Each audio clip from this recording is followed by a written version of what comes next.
அன்பு மக்களே, இன்னைக்கு நான் வாசித்த நற்செய்தி பகுதி இதற்கு ஒரு விடையாக இருக்கிறது. என்ன நற்செய்தி வாசித்தை?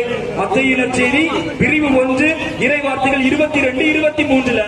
இதுல என்ன சொல்லப்பட்டிருக்கிறது? இதோ கன்னி கருவுற்ற ஒரு ஆண்மகனை பெற்றெடுப்பார், அக்குழந்தை இம்மானுவேல் என பெயரிடப்படுவார். இம்மானுவேல் என்றால் சத்தமா சொல்லுவோம். இம்மானுவேல் என்றால் அப்ப கடவுள் நம்மோடு. அந்த கடவுளினுடைய தாய் இந்த கன்னிப்பெண். விவிலிய வசனம் தெளிவா இருக்கிறதா? தெளிவா இருக்கா இல்லையா? அப்ப கடவுள் நம்மோடு.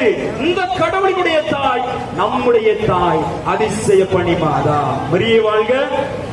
அப்ப விவிலியம் மிக தெளிவாக சொல்கிறது, இது ஆண்டவர் அல்லது ஒரு அரசனுடைய மகன் மட்டுமல்ல, மாறாக ஒரு இறைவனின் தாய், ஒரு கடவுளின் தாய். இந்த தாய் என்கின்ற அந்த கருத்து இந்த இடத்தில் மிக தெளிவாக சொல்கிறது.